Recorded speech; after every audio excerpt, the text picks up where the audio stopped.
Hello everyone and welcome back to the channel. So today I've got a CIEVIE C200 dash cam. Okay, this little dash cam here is a 4K and a 360-degree rotational lens, and it's super compact.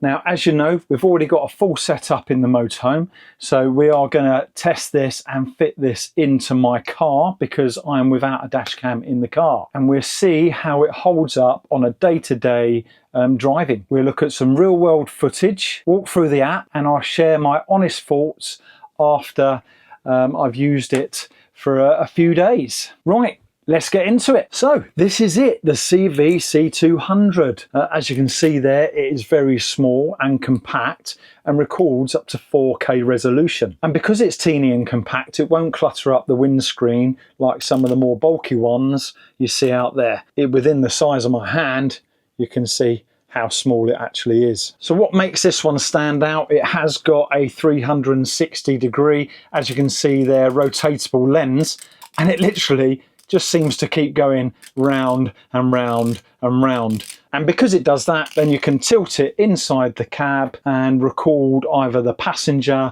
or just for your security when you're walking out and about and you want to record inside rather than the external side. And it comes with this sticky pad so you can stick to your windscreen. I've never seen these before, but they're like stickers basically designed to go on your windscreen itself, and then the sticky pads will then stick to that. It also comes with power cable, and looking at the lead, it does look reasonably long, and yeah, it looks probably suffice to fit most vehicles. It's got the standard 12-volt plug with a USB in the top there, so you can still use the USB side of things while using the dash cam as well. Also, if needed, you've got some spare pads. And what I like as well, you've got a few of these stick-on clips. So if you have got to clip the cable on anywhere within the car, then very, very small.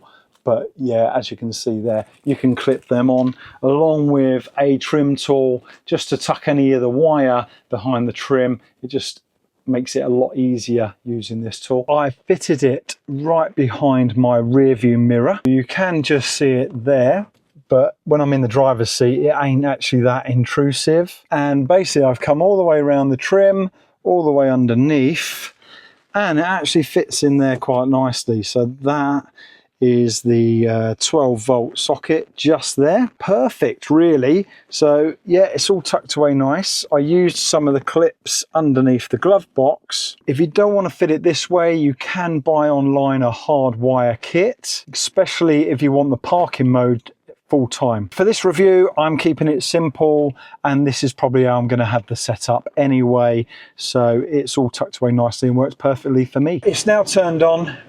You can see it has got a little screen with it, which is ideal. It detects any collision or harsh braking, and it will save that clip so you can download it later just in case there was an accident or anything like that. So that's another ideal feature. Right, so I'm going to now start using this because the real proof is in how good the quality of the video is, and I'm sure that's everything you want to see. But stay tuned after that, because then we'll get on to the app and how the app functions, and I'll give you a full walkthrough, talk through.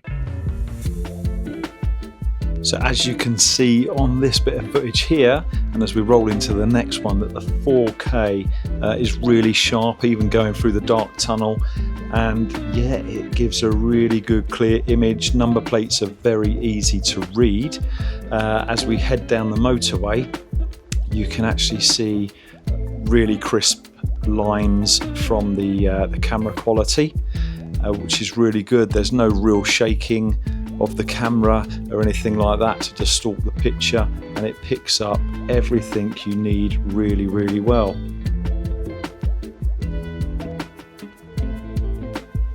So here is a little bit of rain footage, and as you can see, even with rain, it's picking up really good quality. Next is some nighttime footage. The camera actually uses a 6-layer lens system that really helps in low light. Just going to take you through the app When you first get the device, you will have to go into your instruction manual and there will be a QR code there and you'll be able to download the app from there. But basically, it's this app here, this one right there. It's the GKU Go app. So once you've connected your dash cam, you can click into that and it comes up with this screen here.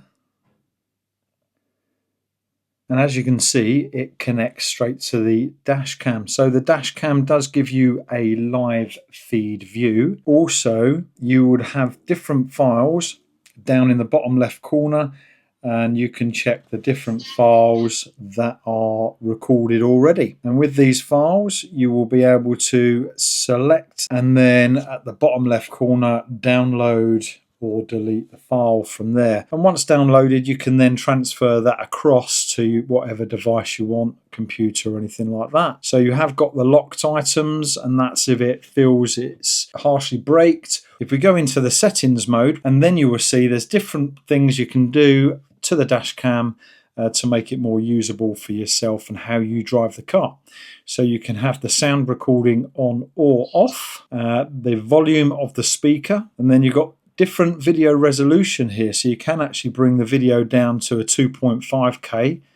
I'm keeping it at 4K. Loop recording options, so you can change if you want the loop recording every clip being 1 minute, 3 minutes or 5 minutes. I quite like it being 1 minute clips. It's easier to sort through. Anti-flicker, but you can come down to 50 Hertz if needed. Timestamp, so everything's time-stamped on the video clip. And then you've got the front rotation. So basically what the front rotation is when you turn the camera to inside the car or vehicle, then you can have that off or it will automatically adjust the camera. I've got the time set on 24-hour time, and then you can change the date format just under that. Also, you've got the collision sensing. So depending on how you drive, you can actually change this sensor to even off or all the way up to high. Automatic screen off time. So the screen in the car, you can change that to having it off totally, 30 seconds, 1 minute or 3 minutes. So also you've got the 5G Wi-Fi, so you can have it connected to Wi-Fi if you wanted to via your phone. And then if we keep coming down, then you have got the name of the device and the firmware and format, etc. And also you can set it back to factory settings if needed. You can take a picture just like that, or you can start recording and stop recording. Well, it's been a week now since I've been using the dash cam. It's small enough to tuck away and hide from your view, so to be honest, I haven't really noticed it's there. It sort of boots up and starts up automatically, so you haven't even got to worry about it at all. Like I say, it just records, so I'm happy with it compared to some of the more expensive dash cams out there, like one I got in the motorhome. But this is, you know, a lot cheaper, small and compact. But honestly, it delivers great 4K footage, as you've seen on the video. The CIEVIE C200 is a great little dash cam. You get sharp 4K video, great low light performance, compact design, rotatable lens, and the app is super easy to set up. So if you want a discreet camera that's easy to install, records solid footage and doesn't cost the earth, then this one is probably the one for you. If you've got any questions about the camera or installation of the camera, then just pop it in the comments below and I'll do my best to answer. So if you found this useful, please give us a like, subscribe, and if you want to pop over for more motorhome tips, then we will catch us on our normal vlogs on Thursday. So yeah, until then, bye.